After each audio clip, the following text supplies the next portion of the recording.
सबसे पहले मैं गठबंधन को,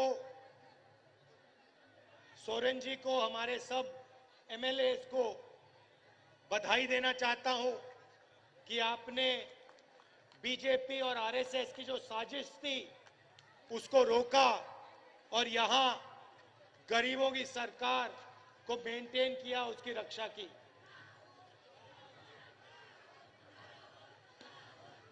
कुछ दिनों से हमारी यात्रा झारखंड में चल रही है। पिछले साल हमने भारत जोड़ो यात्रा की। कन्याकुमारी से हम कश्मीर चले, 4000 किलोमीटर, लाखों लोग एक साथ भारत जोड़ो यात्रा में चले। बीजेपी ने, आरएसएस ने देश में नफरत फैला रखी है, हिंसा फैला रखी है। इसके खिलाफ भारत जोड़ो यात्रा में हम सब मिलकर, लाखों लोग मिलकर चले और देश को हमने एक नया रास्ता दिया, एक नया रास्ता दिखाया और यात्रा बहुत सफल हुई। यात्रा में काफी लोग हमारे पास आए, झारखंड से आए, उड़ीसा से आए, बाकी प्रदेशों से आए। उन्होंने कहा, देखिए आपने भारत जोड़ो यात्रा की, कन्याकुमारी से आप कश्मीर चले, मगर झारखंड का क्या होगा, उड़ीसा का क्या होगा, बंगाल का क्या होगा? इधर तो आपने यात्रा नहीं की। आपको दूसरी रात यात्रा करनी चाहिए। मणिपुर से महाराष्ट्र एक और भारत जोड़ो यात्रा करनी चाहिए। और ये हजारों लोगों ने हमसे कहा, इसीलिए आज मैं आपके सामने खड़ा हूं। मणिपुर से महाराष्ट्र दूसरी भारत जोड़ो न्याय यात्रा हम कर रहे हैं। और आपने देखा झारखंड में कितने जोश से, कितनी शक्ति, कितनी ऊर्जा झारखंड की आम जनता ने हमारी यात्रा में डाली। तो आपका मैं दिल से धन्यवाद करना चाहता हूं। तो इसमें भारत जोड़ो न्याय यात्रा में हमने एक नया शब्द डाला है, न्याय शब्द डाला है। और इस शब्द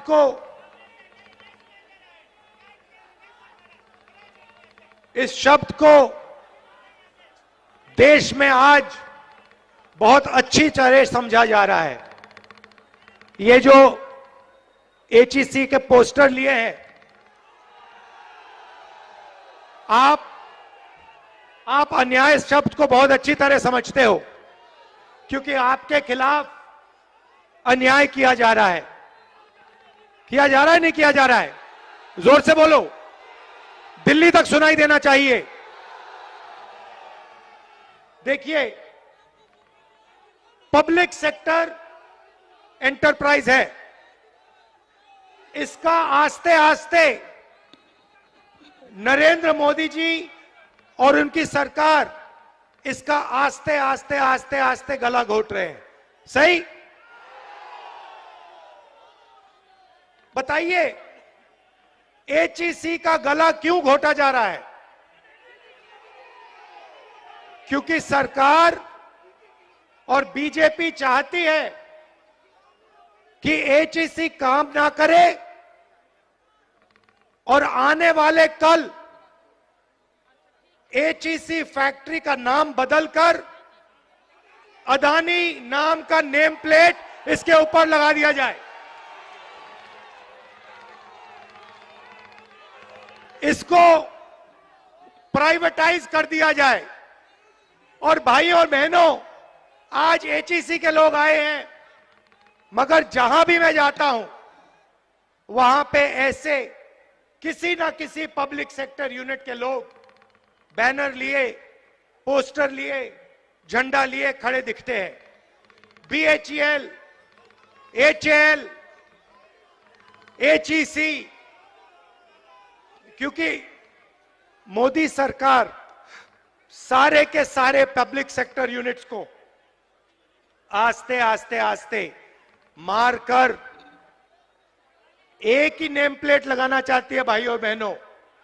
बीएचईएल नहीं, एचएल नहीं, एचईसी नहीं, इंडियन ऑयल नहीं, अदानी।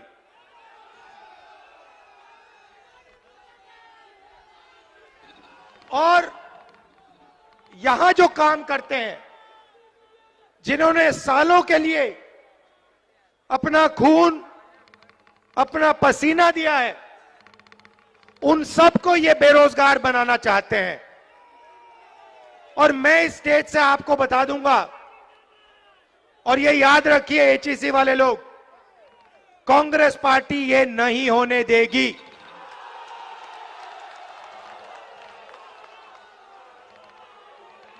बीजेपी के लोगों से मैं कहता हूं, कर लो जो करना है।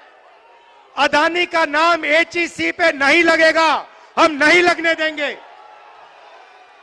ये देश की पूंजी है, ये किसी उद्योगपति की पूंजी नहीं है। ये फ्री गिफ्ट अदानी को नहीं मिलेगा, ये हम आपको आश्वासन दे रहे हैं। और हमारी सरकार आएगी तो जो आपको सपोर्ट की जरूरत होगी वो आपको सपोर्ट मिलेगी और आपको कंपेटिटिव बनाया जाएगा। भाई और बहनों, पूरे देश में प्राइवेटाइजेशन किया जा रहा है। मैं आपसे पूछना चाहता हूं, इस देश में ओबीसी वर्ग की, आदिवासी वर्ग की, दलित वर्ग की कितनी आबादी है? सबसे ज्यादा मत बोलो भैया, मुझे नंबर दो, मुझे नंबर दो। कितने प्रतिशत आदिवासी, दलित और पिछड़े लोग हैं इस देश में? नंबर दो। देखो, कोई नंबर नहीं दे सकता, कोई नहीं बता सकता कि इस देश में इतने पिछड़े लोग हैं। भाइयों और बहनों, बात आप समझिए, देश में कम से कम 50% ओबीसी वर्ग के लोग हैं। सही बात है। और मैंने कम से कम शब्द का प्रयोग किया है। आज तेलंगाना के चीफ मिनिस्टर यहां आए और उन्होंने मुझे बताया कि जो वायदा हमने तेलंगाना में किया था, आज उस वायदे को तेलंगाना की सरकार ने पूरा किया है। कौन सा वायदा? जाति जनगणना का वायदा। तेलंगाना में कुछ ही महीनों में पिछड़े वर्ग के लोगों को, आदिवासियों को, दलितों को, जनरल कास्ट के लोगों को, माइनॉरिटी को, सबको पता लग जाएगा कि किसकी कितनी आबादी है। अब मैं आपको ये बोल क्यों रहा हूं? क्योंकि ये जो एचईसी के लोगों को तंग किया जा रहा है, ये पिछड़े वर्ग के लोग हैं, ये आदिवासी हैं, ये दलित हैं, और इनको रोजगार से हटाया जा रहा है और इस एचईसी को प्राइवेटाइज किया जा रहा है। प्राइवेटाइजेशन का मतलब समझिए। प्राइवेटाइजेशन का मतलब ओबीसी को, दलित को, आदिवासी को और गरीब जनरल कास्ट के व्यक्ति को बेरोजगार बनाने का काम है। यह प्राइवेटाइजेशन नहीं है। यह दलितों से, आदिवासियों से, पिछड़ों से, गरीब जनरल कास्ट के लोगों से, माइनॉरिटी के लोगों से चोरी है। यह हो रहा है। आप देखिए, किसी दिन आप अदानी जी की कंपनी की लिस्ट निकालिए, अदानी की कंपनी की लिस्ट निकालिए, और मैनेजमेंट की टीम देखिए, अदानी की कंपनी में आपको एक पिछड़ा नहीं मिलेगा, एक दलित नहीं मिलेगा, एक आदिवासी नहीं मिलेगा, एक गरीब जनरल कास्ट का व्यक्ति नहीं मिलेगा। और इसको, इस एक व्यक्ति को देश की पूरी पूंजी पकड़ाई जा रही है। एयरपोर्ट, पोर्ट्स, इंफ्रास्ट्रक्चर, सड़कें, पुल, स्टोरेज की facility, solar power, wind power, जो भी ये व्यक्ति चाहता है इसको मिल जाता है। ये डिफेंस में देश की रक्षा सेना करती है। आप देख लीजिए, सारे के सारे कॉन्ट्रैक्ट्स, हथियार के कॉन्ट्रैक्ट, ड्रोन के कॉन्ट्रैक्ट, ये सारे के सारे इसी एक व्यक्ति को दिए जा रहे हैं। क्यों? क्यों? क्योंकि हिंदुस्तान के प्रधानमंत्री चाहते हैं, इसीलिए इस एक व्यक्ति को एयरपोर्ट, पोर्ट्स, डिफेंस इक्विपमेंट सारा का सारा पकड़ाया जा रहा है। मैंने आपसे सवाल पूछा, इस देश में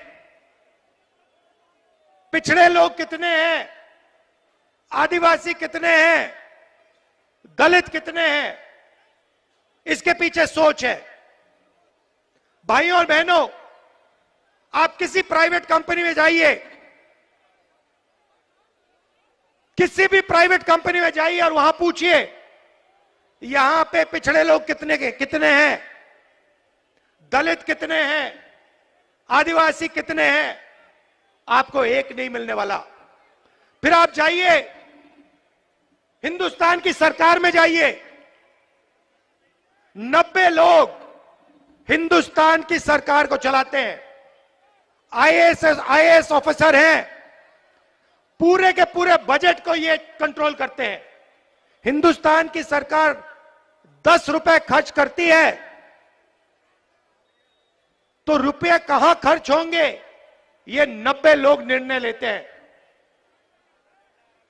90 में से आदिवासी कितने, दलित कितने, पिछड़े कितने, आप जानते हो? देखो सन्नाटा छा गया, सब चुप हो गए। भाइयों और बहनों, 90 में से सिर्फ 3 ओबीसी वर्ग के लोग हैं और 100% बजट में से ओबीसी वर्ग के अफसर सिर्फ 5% कंट्रोल करते हैं। मतलब अगर हिंदुस्तान की सरकार 100 रुपए बजट में बांटती है तो 5 रुपए का निर्णय ओबीसी वर्ग लेता है। आप जानते हो दलित वर्ग के अफसर कितना निर्णय लेते हैं? फिर से बोलो, जीरो जितना, उसको जीरो ही मान लो। आदिवासी वर्ग, उनको भी जीरो मान लो। तो आपकी ना सरकार में हिस्सेदारी, ना कॉर्पोरेट सेक्टर में हिस्सेदारी। आप जाइए, लिस्ट निकालिए, प्राइवेट अस्पतालों की लिस्ट निकालिए, उसमें देखिए, उसमें आपको दलित नहीं मिलेगा, मैनेजमेंट में एक ओबीसी नहीं मिलेगा, एक मालिक नहीं मिलेगा, एक आदिवासी, एक दलित, कोई नहीं मिलने वाला उसमें। फिर आप प्राइवेट यूनिवर्सिटीज की लिस्ट निकालिए, कॉलेजेस की लिस्ट निकालिए, उसमें आपको एक पिछड़ा नहीं मिलेगा, एक मालिक आपको पिछड़ा नहीं मिलेगा, एक मालिक दलित नहीं मिलेगा, एक मालिक आदिवासी नहीं मिलेगा। फिर आप जाइए और कहिए ठीक है कॉर्पोरेट सेक्टर में नहीं मिला, सरकार में नहीं मिला, अस्पतालों में नहीं मिला, यूनिवर्सिटी कॉलेज में नहीं मिला। और फिर आप लिस्ट निकालिए जो कॉन्ट्रैक्ट से काम करते हैं, कॉन्ट्रैक्ट लेबर की लिस्ट निकालिए और उस लिस्ट में आपको सिर्फ ओबीसी, दलित और आदिवासी मिलेंगे और कोई नहीं मिलने वाला। तो पिछड़ों को, दलितों को, आदिवासियों को, सही बात बोली, उनको कॉन्ट्रैक्ट लेबर, उनको मजदूरी, बॉन्डेड लेबर बनाया जा रहा है। और बड़ी बड़ी कंपनियों में, अस्पतालों में, कोर्ट्स में, स्कूल कॉलेजेस में इनकी कोई हिस्सेदारी नहीं है। तो सबसे पहले यह पता लगाना है कि इस देश में दलित, आदिवासी और पिछड़े हैं कितने। 50% कम से कम पिछड़े वर्ग के लोग हैं, 8% आदिवासी हैं, 15-16% दलित हैं, और इनकी हिस्सेदारी है ही नहीं, कहीं भी नहीं है, कहीं भी नहीं है। किसी भी मजदूर के पास चले जाओ। आज मैं अभी सड़क पे था, साइकिल पर 200 किलो कोयला लिए, धकेल कर साइकिल पर 200 किलो कोयला लिए, धकेल कर भूखे आदिवासी 50 किलोमीटर चल रहे थे। मैंने अपनी आंखों से देखा। वहां पे आपको आदिवासी मिल जाएगा, वहां पे आपको दलित मिल जाएगा, वहां पे आपको पिछड़ा मिल जाएगा, मगर किसी बड़ी कंपनी में नहीं मिलने वाला, किसी अस्पताल के मैनेजमेंट के ऑफिस में नहीं मिलने वाला। यही हिंदुस्तान के सामने सबसे बड़ा सवाल है, इससे बड़ा सवाल है ही नहीं। और इसीलिए हमारा पहला कदम पूरे देश में जाति जनगणना को करवाने का होगा।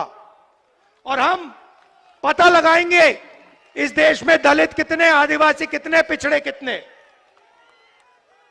और एक और बात समझिए, रिजर्वेशन की बात कर रहा हूं। आजकल 50% से ज्यादा रिजर्वेशन नहीं मिल सकती। ये जो 50% का लिमिट है, इसको कांग्रेस पार्टी की सरकार, इंडिया की सरकार उठा के फेंक देगी। और हम जो दलित हैं, आदिवासी भाई हैं, उनके रिजर्वेशन में कोई कमी नहीं आएगी, मैं आपको गारंटी देके कह रहा हूं। और जो पिछड़ों का हक बनता है वो उनको मिलेगा। तो ये देश का सबसे बड़ा मुद्दा है, इससे बड़ा मुद्दा है ही नहीं। सामाजिक अन्याय और इसी से जुड़ा हुआ आर्थिक अन्याय। आप मुझे बताइए, जीएसटी से छोटे व्यापारियों को, मजदूरों को, स्मॉल और मीडियम बिजनेस वालों को फायदा हुआ? मुझे हाथ उठा के दिखा दो इस, यहां पे, नहीं हाथ नीचे करो, यहां पे एक व्यक्ति जिसको जीएसटी से फायदा हुआ हो, मुझे दिखा दो। कौन है ये? अंबानी को फायदा हुआ, अदानी को फायदा हुआ, देश के अमीर लोगों को फायदा हुआ। ये एचएसई में जो काम करते हैं, इनका जबरदस्त नुकसान हुआ। जीएसटी कौन देता है? जीएसटी अमीर लोग नहीं देते। जीएसटी वो मजदूर देता है जो 200 किलो को धकेल रहा था। वो उतनी ही जीएसटी देता है जितनी अदानी देता है, अंबानी देता है। वो शर्ट खरीदता है, उतनी ही जीएसटी लगती है जितनी अदानी जी की शर्ट को लगती है। तो पैसा कहां से जा रहा है? बजट का पैसा कहां से जा रहा है? दलितों से, आदिवासियों से, पिछड़ों से। गरीब जनरल कास्ट के लोगों से, माइनॉरिटी से, और जा कहां रहा है? अरबपतियों के जेब में, अदानी की जेब में, इन लोगों की जेब में। इसीलिए देश में भयंकर बेरोजगारी फैल गई है। इन्होंने क्या किया? सारे छोटे व्यापारियों को खत्म कर दिया। जो छोटा बिजनेस करते थे, जो स्मॉल और मीडियम बिजनेस करते थे, उनको सबको मार दिया। दो हथियार का प्रयोग किया इन्होंने। पहले प्रधानमंत्री ने झूठ बोला और कहा कि मैं काले धन के खिलाफ लड़ाई लड़ रहा हूं, और नोटबंदी कर दी।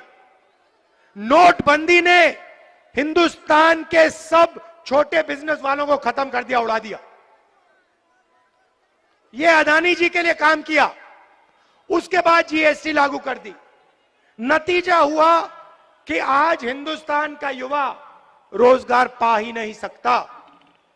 जितना भी ढूंढना है ढूंढ लो। मैं झारखंड के युवाओं से कह रहा हूं, देश के बाकी युवाओं से कह रहा हूं, जितना आपको ढूंढना है ढूंढो। नोटबंदी के बाद, जीएसटी के बाद, नरेंद्र मोदी जी की पॉलिसीज के बाद छोटे बिजनेसेस हैं ही नहीं। ये देश की रीढ़ की हड्डी है। ये बेरोजगार देते हैं, इनको खत्म कर दिया। तो जब तक दिल्ली की सरकार नहीं बदलेगी, तब तक इस देश में युवाओं को रोजगार नहीं मिल सकता। सीधी बात है। और मैंने, अब मजे की बात देखिए, पहले नरेंद्र मोदी कहते थे, हर भाषण में कहते थे, मैं ओबीसी हूं। याद है आपको? तो मैंने प्रधानमंत्री से कहा, प्रधानमंत्री जी, आप ओबीसी हैं, आप पिछड़े वर्ग के हैं, तो आप ऐसे करिए, जाति जनगणना लागू कर दीजिए। देश को बता दीजिए कि आप जैसे पिछड़े वर्ग के लोग कितने हैं। उसके एकदम बाद नरेंद्र मोदी भाषण देते हैं, कहते हैं, भाइयों और बहनों, देश में दो ही जात हैं, एक अमीर है और एक गरीब है। वाह रे वाह, एक अमीर है और एक गरीब है। तो फिर आप कहां के ओबीसी बन गए? जब ओबीसी को हक देने का टाइम आया, रिजर्वेशन देने का समय आया, सामाजिक न्याय देने का समय आया, दलितों को, आदिवासियों को न्याय देने का समय आया, तो नरेंद्र मोदी जी कहते हैं, इस देश में तो जाति नहीं है। और जब वोट लेने का समय आता है, तो नरेंद्र मोदी कहते हैं, मैं तो ओबीसी हूं, मैं तो ओबीसी हूं। आप कैसे ओबीसी हैं?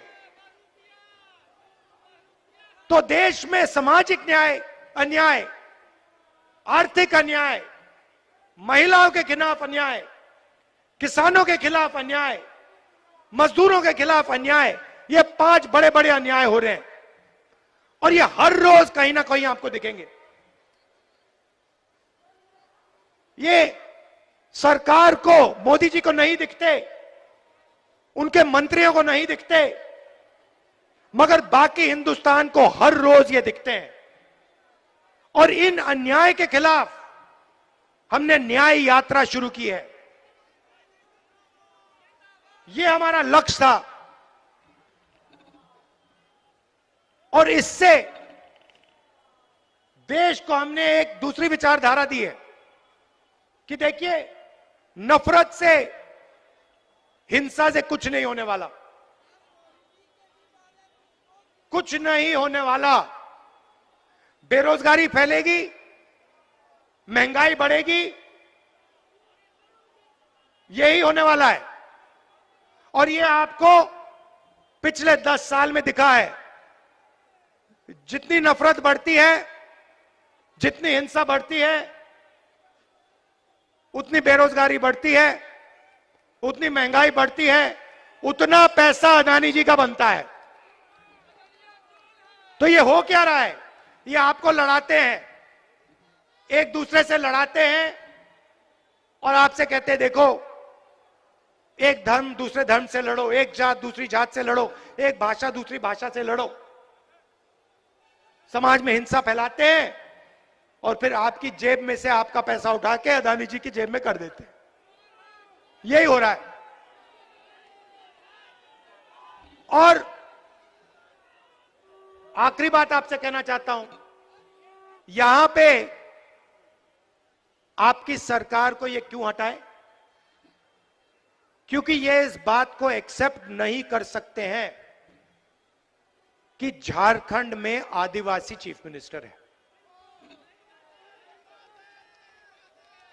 ये इस बात को एक्सेप्ट ही नहीं कर सकते। इसीलिए इन्होंने हमारी सरकार को हटाने की कोशिश की। और कांग्रेस पार्टी, जेएमएम सब मिलकर बिल्कुल इनके सामने एक लाइन में खड़े हो गए। और क्या हुआ? सरकार बच गई। ये हर प्रदेश में करते हैं। जहां भी उनको चांस मिले, ये या सीबीआई का प्रयोग करके, ईडी का प्रयोग करके, इनकम टैक्स का प्रयोग करके या पैसा देकर ये यही काम करते हैं। लोकतंत्र पे ये आक्रमण कर रहे हैं, संविधान पे ये आक्रमण कर रहे हैं, क्योंकि ये जनता की जो आवाज है इसको दबाना चाहते हैं। और कांग्रेस पार्टी, हमारा गठबंधन, इंडिया गठबंधन, लोकतंत्र की जो आवाज है उसको कभी नहीं दबने देगा। तो आप सब यहां आए, आपने इतनी हमारी मदद की, सड़कों पे लाखों लोग निकले। मोदी मीडिया, देखिए मोदी मीडिया, मैंने कहा प्रेस के हमारे मित्रों, मगर ये हमारे मित्र नहीं है, ये हमारे मित्र नहीं है। ये रिपोर्टर है, ये हो सकते हैं बेचारे, मगर इनके जो मालिक हैं वो हमारे मित्र नहीं है, उनके मित्र दूसरे हैं। तो आप सबसे मैं धन्यवाद करना चाहता हूं कि आप लोकतंत्र के लिए लड़ रहे हो, आप संविधान के लिए लड़ रहे हो, और आप इस देश की रक्षा कर रहे हो, देश की रक्षा कर रहे हो। आखिरी बात, नहीं बोलो, जोर से बोलो, नहीं, एक सेकंड, जोर से बोलो। ये देखो, सरना कोड देना होगा, और ये काम हम आपके लिए करवा के डिलीवर कर देंगे। घबराइए मत, डरिए मत। धन्यवाद, जय हिंद।